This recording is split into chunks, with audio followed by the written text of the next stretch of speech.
Shalom. Bapak, Ibu, dan Saudara yang terkasih dalam Tuhan, pada pagi hari yang indah ini kita bersyukur oleh kemurahan Tuhan, oleh kasih Tuhan.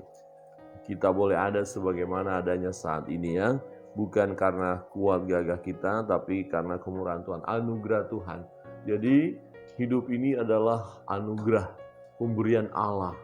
Ya, kita harus menghargai pemberian Allah ini ya dengan rasa syukur.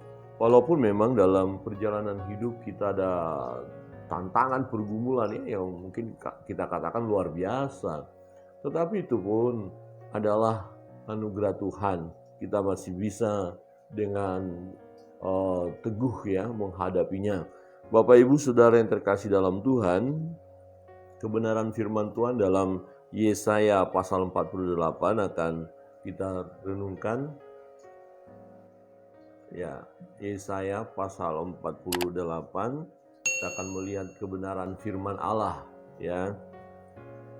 Bagaimana umat ini ya menghadapi disiplin dari Tuhan karena memang kesalahan mereka, tetapi Tuhan mengasihi mereka ya, dan Tuhan tetap punya rancangan yang indah bagi umat pilihan ini. Di ayat pertama berkata begini, "Dengarlah firman ini, hai kaum keturunan Yakub, yang menyebutkan dirinya dengan nama Israel,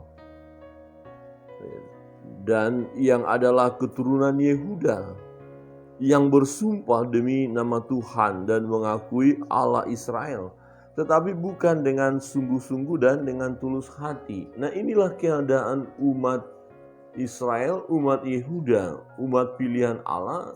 Nah, ternyata memang mereka tidak sungguh-sungguh dengan tulus hati menyembah Allah. Ya, bahkan kecenderungan mereka adalah menyembah berhala. Di ayat 2, bahkan mereka menyebutkan dirinya menurut kota kudus, dan mereka bertopang kepada Allah Israel, Tuhan semesta alam namanya. Saudara yang terkasih dalam Tuhan, kita lihat di ayat 3. Firman Tuhan, hai hal-hal yang terjadi, firman Tuhan, hal-hal yang terjadi di masa yang lampau telah kuberitahukan dari sejak dahulu. Aku telah mengucapkannya dan telah mengabarkannya. Nah, kemudian dengan sekonyong-konyong aku melaksanakannya juga, dan semuanya itu sudah menjadi kenyataan. Nah, Tuhan beritahu akan ada sesuatu yang terjadi di masa yang akan datang, tapi tanggal berapa, bulan berapa, tahun berapa nggak tahu. Tapi sekonyong-konyong tiba-tiba bisa terjadi. Ya, kenapa Tuhan nyatakan hal itu? Di ayat 4, oleh karena aku tahu bahwa engkau tegar tengkuk, keras kepala, dan berkepala batu. Wah, tegar tengkuk, keras kepala, berkepala batu. Wah, kenapa? Umat ini kan seringkali melakukan kesalahan dan ditolong oleh Tuhan, dikasih oleh Tuhan, ya disuruh bertobat, kemudian mereka bertobat sejenak, kemudian berulah lagi. Ya, tomat katanya, tobat kambuh. Ya, tomat ya. Jadi sebentar bertobat, kambuh lagi penyakitnya, seperti itu. Dan ini adalah ya keadaan orang yang tegar tengkuk dan keras kepala batu. Nah, ayat 5, maka aku memberitahukannya kepadamu dari sejak dahulu, sebelum hal itu menjadi kenyataan. Aku mengabarkannya kepadamu supaya jangan engkau berkata, berhalaku yang melakukannya, patung pahatanku dan patung tuanganku yang memerintahkannya. Saudara yang terkasih dalam Tuhan, umat Israel yang adalah umat pilihan Allah ini, ya Allah sudah memberitahukan apa yang akan terjadi di masa yang akan datang, termasuk pendisiplinan bagi mereka, termasuk juga pemulihan. Jadi Tuhan beritahu jauh sebelumnya. Mengapa? Supaya umat ini tidak berkata, wah berhalaku melakukannya bagiku. Bukan. Kalau nanti mereka mengalami apa yang sudah Tuhan katakan, nah mereka akan sadar, benar ini adalah karya Tuhan. Benar ini adalah karya Allah. bukan berhala-berhala kita. Jadi membawa mereka kembali untuk datang kepada Tuhan. Saudara yang terkasih dalam Tuhan, ya salah satu yang menarik dari Yesaya menuliskan bagi kita, dalam tulisan-tulisan Yesaya menunjukkan bahwa Allah adalah Allah yang mampu memberitahukan masa yang akan terjadi. Allah yang memberitahukan segala sesuatu yang akan terjadi. Jadi nubuatan-nubuatan Yesaya sangat banyak sekali. Nah, Tuhan kita, Allah kita adalah Allah yang mampu memberitahukan apa yang akan terjadi di masa yang akan datang.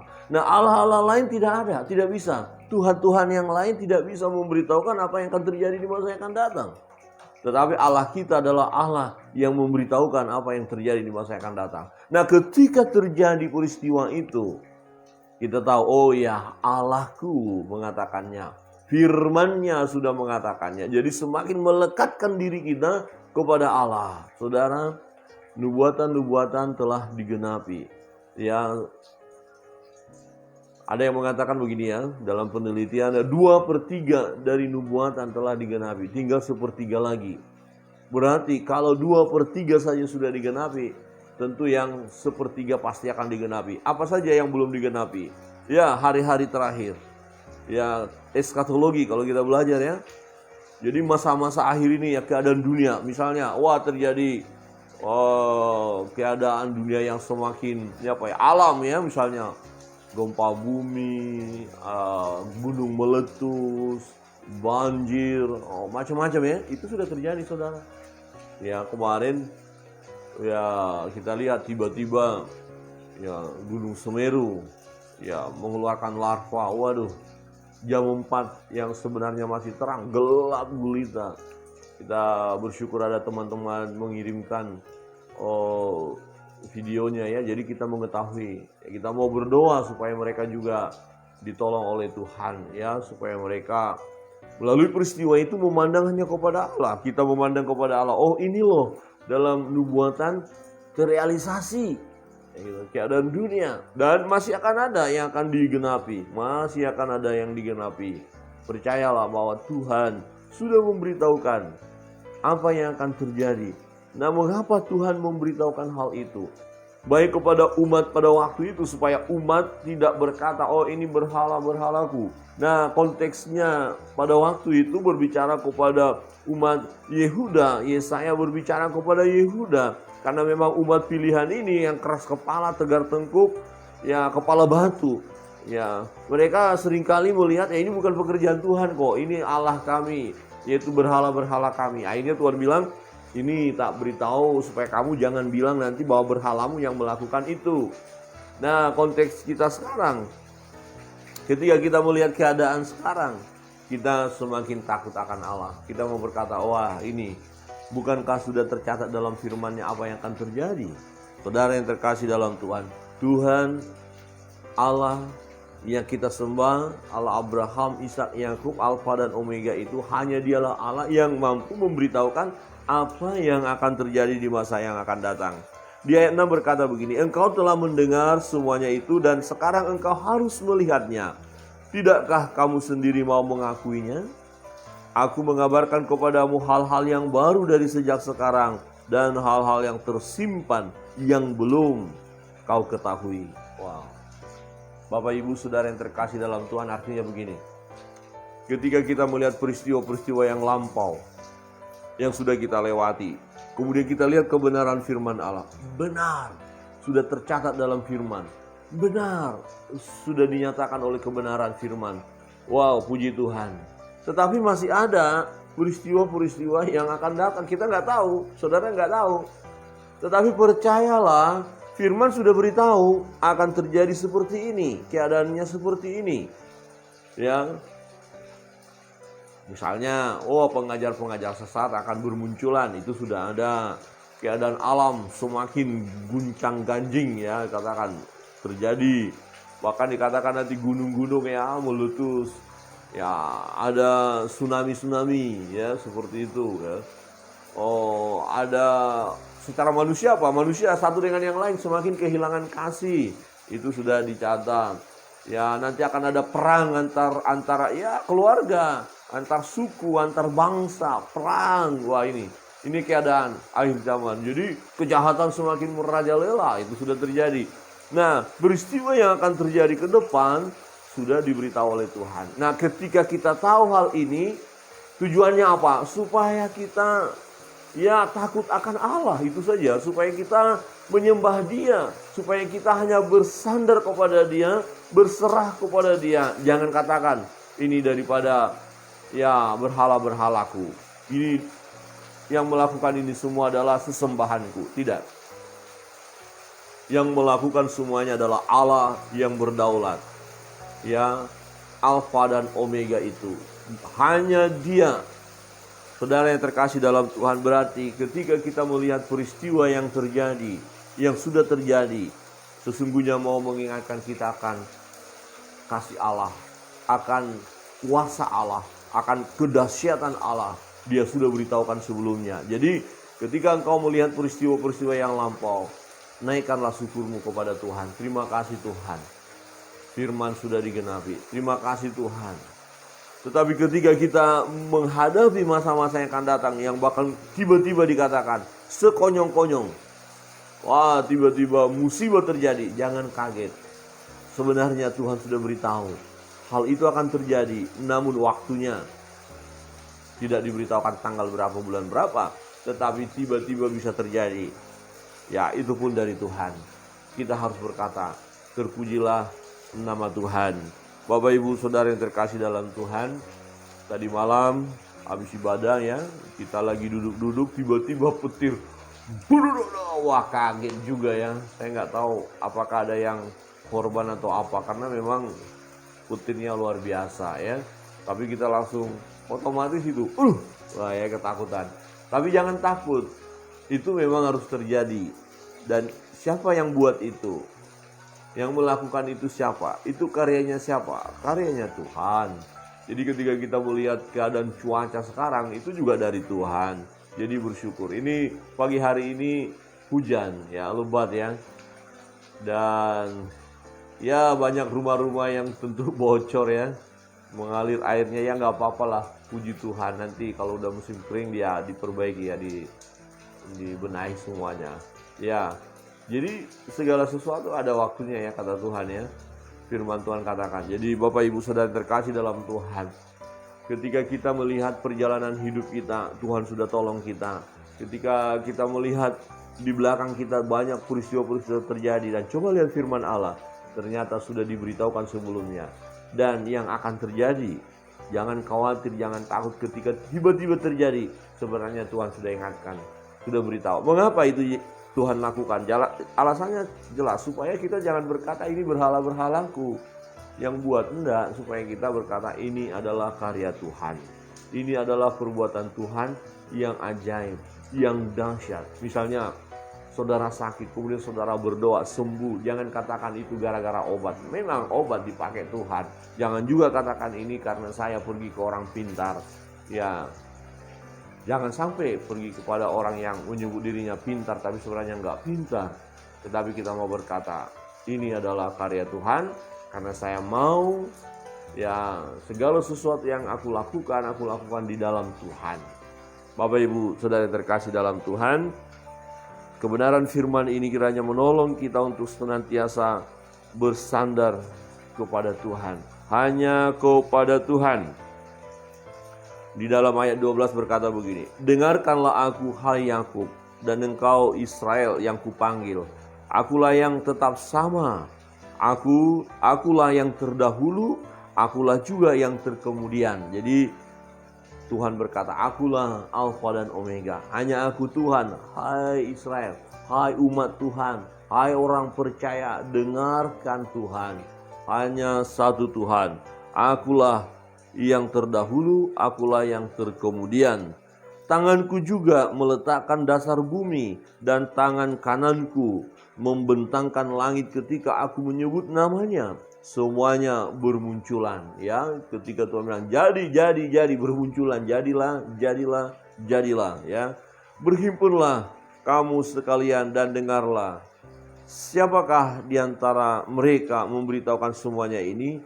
Dia yang dikasihi Tuhan, akan melaksanakan kehendak Tuhan terhadap Babel dan menunjukkan kekuatan tangan Tuhan kepada orang Kasdim. Akulah yang mengatakannya dan yang memanggil dia juga. Akulah yang mendatangkan dia dan segala usahanya akan berhasil. Mendekatlah kepadaku, dengarlah ini. Dari dahulu tidak pernah aku berkata dengan sembunyi, dan pada waktu hal itu terjadi aku ada di situ. Ini dia. Tuhan tidak diam-diam, oh nanti tak bikin celaka dia, oh nanti tak bikin hukuman. Tidak, sebenarnya waktu bangsa Israel, umat pilihan ini, bangsa Yehuda masuk dalam pembuangan nanti, kan sudah diberitahu kan. Kalau kamu nggak bertobat, kamu akan didisiplin loh, kamu akan dihukum loh. Jadi sudah diberitahu. Ya. Nah ini tujuannya mengingatkan mereka. Wah ini luar biasa, Tuhan Allah yang menyingkapkan rahasia itu. Maka dikatakan dari dahulu tidak pernah aku berkata dengan sembunyi, dan pada waktu hal itu terjadi aku ada di situ. Ya, aku ada di situ. Tuhan ya mempertanggungjawabkan apa yang dia katakan, apa yang dia perbuat, dia ada di situ, dia hadir. Bapak Ibu Saudara yang terkasih dalam Tuhan. Dalam hidup kita, apa yang kita tahu akan firman Tuhan terhadap diri kita? Ya, misalnya satu kebenaran kita pegang, bahwa Tuhan tidak akan membuat kita orang-orang percaya, Tuhan tidak akan membuat kita menjadi pengemis. Anak cucu kita tidak akan menjadi peminta-minta. Ini firman Tuhan katakan, karena kita percaya kepadanya, maka itu akan terjadi dalam hidup kita. Amin. Engkau tidak akan jadi pengemis, minta-minta sana, minta sini, minta sana. Enggak, anak-anak cucu kita enggak jadi pengemis, tetapi diberkati oleh Tuhan. Dan bahkan firman Tuhan katakan, kita orang-orang percaya akan menjadi berkat, saluran berkat. Jadi kita bisa membantu orang lain. Wow, luar biasa. Yang kita bukan ekor, melainkan kepala. Ya, ini firman Tuhan katakan. Apakah akan terjadi? Iya dan amin. Karena Allah ada di situ, hadir di situ. Ya, hanya persoalannya percayakah kita kepada Allah atau tidak. Ya, cari dahulu kerajaan Allah dan kebenarannya, maka semuanya akan ditambahkan kepadaku. Persoalannya di mana? Adakah kita mencari Allah atau tidak? Adakah kita mau hidup benar atau tidak? Ya, nggak bisa dong kita langsung menuntut, oh saya harus diberkati, ditambahkan ini dan itu. Sementara kita nggak cari Tuhan, nggak mendekatkan diri kepada Tuhan, nggak bergaul karib dengan Allah, nggak mungkin. Tapi kita yang bergaul karib dengan Allah, kita yang bersekutu dengan Tuhan, kita yang menyerahkan segala beban pergumulan kita, kita yang memohon kepada Dia supaya usaha pekerjaan kita, rumah tangga kita diberkati oleh Tuhan, maka terjadi, kita pun diberkati Tuhan. Amin. Wow, luar biasa. Ini janji-janji Tuhan akan digenapi dalam hidup kita. Rancangan Tuhan bagi kita adalah rancangan damai sejahtera, bukan rancangan kecelakaan. Tuhan sudah beritahu itu. Dan ketika kita hari ini menikmatinya, oh ya benar, puji Tuhan, ini rancangan-Mu Tuhan. Ya, waduh, kita menghadapi persoalan, rasanya berat. Ya, tapi akhirnya kita kuat. Mengapa? Tuhan kasih tahu bahwa kekuatan akan Tuhan berikan kepada kita. Akhirnya kita mampu berkata, segala perkara dapat kutanggung di dalam Dia. Ya, segala perkara, amin. Di dalam Tuhan loh, kita akan siap loh. Akhirnya kita tahu, benar ya, peristiwanya luar biasa sih, mengerikan sekali. Ya, tapi kok bisa saya lewati ya? Itu karena Tuhan menyertai kita. Jadi Bapak Ibu Saudara yang terkasih dalam Tuhan, perenungan kita pada pagi hari ini mengingatkan kita, ketika kita melihat peristiwa-peristiwa yang lampau yang sudah terjadi, mengingatkan kita akan Tuhan, bahwa Tuhan sudah beritahukan hal itu dan memang benar terjadi. Terpujilah nama Tuhan. Ketika kita melihat ke depan akan ada peristiwa-peristiwa yang sekonyong-konyong terjadi, sesungguhnya Tuhan sudah beritahukan sebelumnya. Dan ketika itu nanti terjadi, kita mau berkata, puji Tuhan, Tuhan sudah beritahu. Kiranya kebenaran firman Tuhan menolong kita dalam setiap perjalanan hidup kita, untuk kita terus bersandarlah kepada Tuhan. Amin. Tetap bersandar kepada Tuhan. Bapak Ibu, mari kita naikkan doa permohonan kita kepada Tuhan. Percayalah bahwa Tuhan sanggup memberikan apa yang kita minta kepadanya. Ya, kita minta kepada Bapa di dalam nama Yesus, maka Tuhan berikan kepada kita tepat pada waktunya. Yang sakit berdoa mohon kesembuhan, yang bergumul mengenai ekonomi, percaya, minta terus kepada Tuhan, Dia akan beri yang terbaik. Mungkin ada dalam persoalan-persoalan rumah tangga sedang dihadapi, berserahlah kepada Tuhan, terus berdoa, mohon pertolongan Tuhan ya. Apapun yang mungkin hari ini melakukan kegiatan, akan bepergian dengan cuaca seperti ini, jangan takut, Tuhan menyertai kita. Jangan takut, mungkin kita mendengar kabar-kabar akan terjadi ledakan, serangan-serangan virus. Jangan takut, itu bisa terjadi, tetapi pemeliharaan Tuhan sungguh ajaib dalam hidup kita. Yang terpenting berserah kepada Tuhan, berdoa, bersandar kepada Tuhan. Kita naikkan satu pujian.